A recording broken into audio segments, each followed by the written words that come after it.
Hai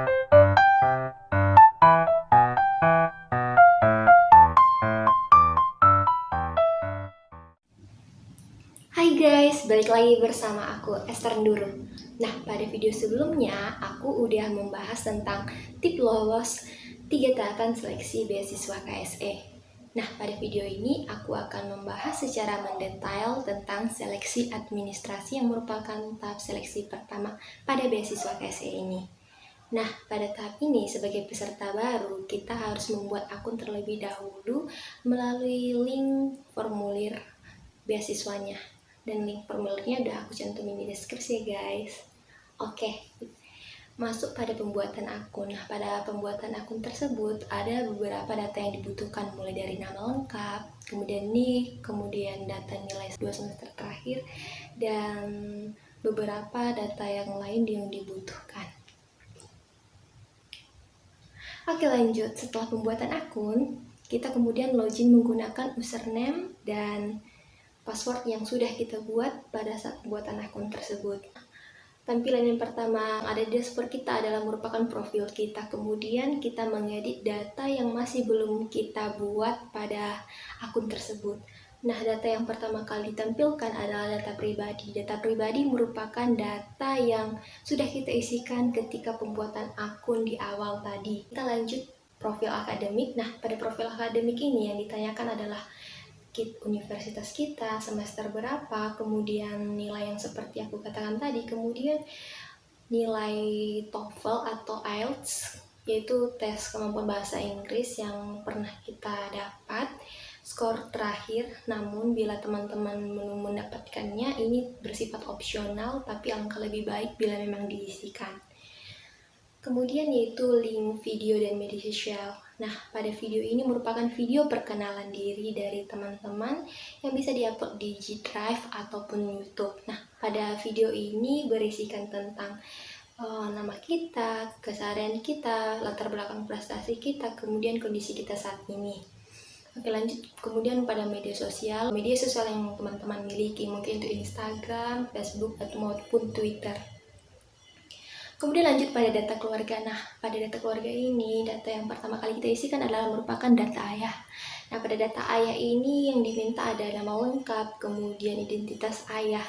Kemudian kita dimintai adalah esai keterangan ayah. Ini merupakan esai yang pertama kali kita isikan pada formulir beasiswa ini. Nah, pada esai keterangan ayah kita mengisikan identitas mengenai ayah, suku ayah, kemudian rutinitas ayah, profesi ayah saat ini, kemudian income ayah per bulan, kemudian bagaimana apa itu peran ayah dalam keluarga. Kemudian diminta juga berapa pendapatan ayah per bulan. Selanjutnya yaitu keterangan ibu. Nah, pada data ibu sebaliknya diminta juga data tentang ibu, baik nama lengkap, kemudian riwayat kesehatan ibu juga. Dan masuk pada esai yang kedua adalah esai keterangan ibu. Kita bisa menjelaskan bagaimana keseharian ibu, rutinitas ibu, kemudian profesi ibu. Nah, buat kalian teman-teman yang profesi ibu merupakan ibu rumah tangga, teman-teman bisa mengisikan bagaimana kegiatan sehari-hari ibu, kemudian kegiatan sosial ibu, bisa juga kita tuliskan untuk memenuhi esai ini.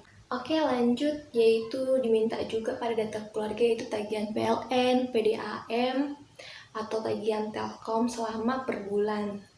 Selanjutnya itu data kontak. Nah, data kontak ini merupakan data kita sendiri, mulai dari alamat email, alamat nomor handphone, alamat tempat tinggal kita saat ini, kemudian alamat kita sesuai dengan KTP, kemudian provinsi, dan terakhir adalah rekening bank. Nah, rekening bank ini merupakan rekening bank BNI ya guys, karena rekening ini digunakan nantinya bila memang teman-teman terpilih menjadi penerima beasiswa KSE ini, dan nantinya akan disalurkan melalui rekening beasiswa ini. Kemudian masuk pada detail pekerjaan ayah. Nah, pada detail pekerjaan ayah ini lebih mendeskripsikan bagaimana pekerjaan ayah berada di bagian apa, kemudian bagaimana pekerjaan ayah tersebut dilakukan sehari-hari. Bisa juga teman-teman menjelaskan bagaimana cara tempat ayah bekerja dengan tempat tinggal. Kemudian teman-teman bisa menjelaskan juga bagaimana apakah ada kenaikan atau penurunan pendapatan selama beberapa bulan terakhir. Kemudian teman-teman juga diminta mengupload file slip gaji atau surat penghasilan orang tua. Kemudian lanjut pada esai detail pekerjaan ibu. Nah, detail pekerjaan ibu seperti aku bilang juga bahwa ini berisikan tentang pekerjaan atau profesi ibu. Dan bila teman-teman ibunya adalah ibu rumah tangga, teman-teman bisa menceritakan bagaimana kegiatan ibu dan bagaimana usaha ibu membantu memenuhi kebutuhan keluarga. Dan teman-teman juga harus mengupload slip gaji atau penghasilan orang tua. Nah, buat teman-teman yang tidak memiliki slip gaji orang tua, bisa dimintakan surat penghasilan orang tua melalui kepala desa ataupun lurah. Kemudian selanjutnya yaitu data beasiswa yang pernah atau sedang didapat. Nah, bila teman-teman memiliki riwayat pernah mendapatkan beasiswa semasa SMA atau sedang didapat saat ini, teman-teman bisa mengisikan pada kolom deskripsi, kemudian banyak pencairannya dan tahunnya. Selanjutnya yaitu data saudara, adik dan kakak. Nah, di sini teman-teman bisa menjelaskan bila memang mungkin kakak atau abang yang udah bekerja dan memiliki profesi, kemudian memiliki pendapatan per bulan, dan teman-teman bisa mengisikan berapa jumlah tanggungan dari kakak atau abang kita tersebut. Kemudian lanjut pada data track record organisasi kepanitiaan, teman-teman bisa menjelaskan pengalaman teman-teman telah mengikuti organisasi apa atau hingga saat ini sedang berjalan mengikuti organisasi apa. Nah, misalnya aku pernah ikut dalam organisasi internal kampus, yaitu himpunan mahasiswa jurusan yang di jurusan aku saat ini. Teman-teman bisa menjelaskan peran teman-teman itu pada bidang divisi apa. Kemudian teman-teman menjelaskan posisi dan tahun teman-teman mengikuti itu. Selanjutnya yaitu adalah data track record kepanitiaan. Misalnya teman-teman telah aktif dalam beberapa kepanitiaan, kemudian kepanitiaannya bagian apa, pada tahun apa. Oke, lanjut yaitu data prestasi non-akademik. Bila memang teman-teman memiliki latar belakang pernah meraih juara tingkat nasional atau internasional pada bidang non-akademik, mungkin itu kesenian maupun olahraga atau dan lain sebagainya, teman-teman bisa menjelaskan pada kolom ini.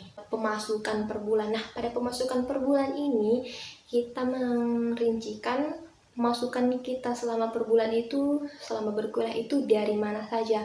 Mungkin itu dari kiriman orang tua, nominalnya berapa, kemudian mungkin dari kerja paruh waktu, dari beasiswa atau dari sumber lain yang membantu untuk menunjang kebutuhan teman-teman selama berkuliah.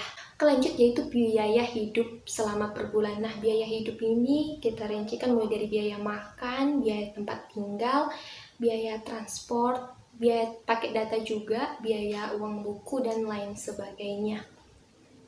Lanjut yaitu biaya kuliah. Ini terhitung selama per semester. Nah, biaya kuliah ini kita menjelaskan berapa SPP kita yang keluar per bulan, kemudian uang pangkal atau uang yang dibutuhkan selama satu semester tersebut.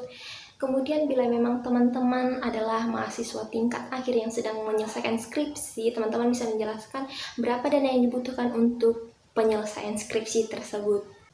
Oke, lanjut yaitu esai selanjutnya adalah esai alasan pemilihan jurusan.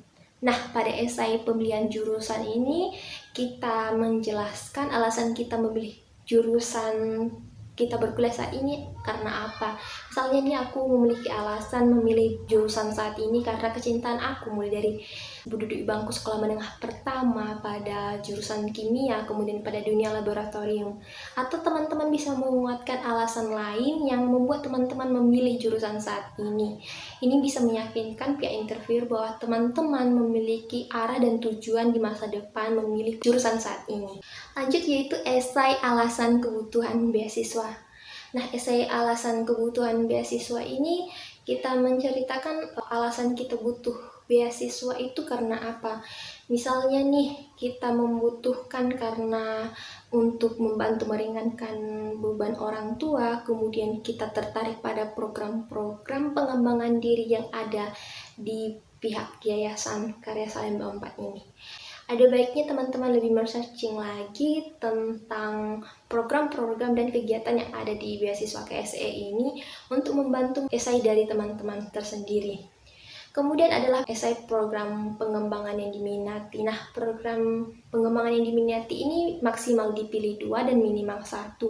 Di situ ada 4 opsi, kalau nggak salah adalah leadership, kemudian profesional, selanjutnya itu ada entrepreneurship, dan satu lagi aku lupa, tapi kita harus memilih esai pengembangan ini. Kemudian yaitu esai jangka panjang. Nah, esai jangka panjang ini merupakan visi setelah lulus kuliah nanti. Setelah lulus kuliah nantinya kegiatan apa? Apakah melanjutkan S2 atau mengikuti kegiatan lain atau mencari kerja atau menjadi pengusaha, terserah. Yang penting teman-teman memiliki esai yang menceritakan bahwa teman-teman memiliki plan untuk kedepannya nantinya. Oke, lanjut yaitu esai alasan khusus mengapply beasiswa KSE. Nah, esai di sini teman-teman bisa menjelaskan alasan khusus untuk mengapply beasiswa ini. Disarankan teman-teman dapat membuat pihak yayasan lebih yakin untuk memilih teman-teman. Misalnya teman-teman menjelaskan kemampuan yang membedakan teman-teman dari yang lainnya. Kemudian esai tujuan hidup. Esai tujuan hidup merupakan esai yang berisi tentang tujuan teman-teman untuk mengapply beasiswa KSE ini, kemudian tujuan hidup teman-teman selama berkuliah, sehingga teman-teman bisa terlihat merupakan pribadi yang terarah. Selanjutnya itu esai usaha untuk mengurangi beban orang tua. Nah, esai ini merupakan usaha teman-teman selama berkuliah untuk mengurangi beban orang tua. Mungkin itu kerja part time, mungkin itu ngajar bimbel atau ikut lomba, kemudian dana yang didapat itu bisa ditabung atau lain sebagainya. Kemudian adalah esai rencana penggunaan beasiswa. Nah, esai rencana penggunaan beasiswa ini merupakan rencana teman-teman memanfaatkan tunjangan selama per bulan itu untuk apa? Apakah untuk biaya selama berkuliah atau untuk membangun bisnis kecil. Selanjutnya itu esai kenapa Anda layak. Esai kenapa Anda layak menerima beasiswa ini bisa teman-teman jelaskan kenapa Anda layak menerima beasiswa ini dibandingkan calon peserta lainnya. Teman-teman bisa menjelaskan kelebihan dan kemampuan teman-teman masing-masing.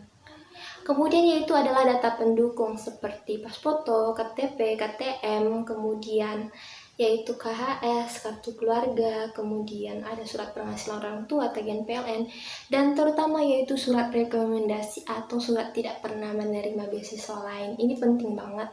Tetapi bila memang teman-teman tidak mendapatkan surat ini, teman-teman bisa menggunakan surat keterangan mahasiswa aktif. Oke, sekian dari aku. Bye-bye.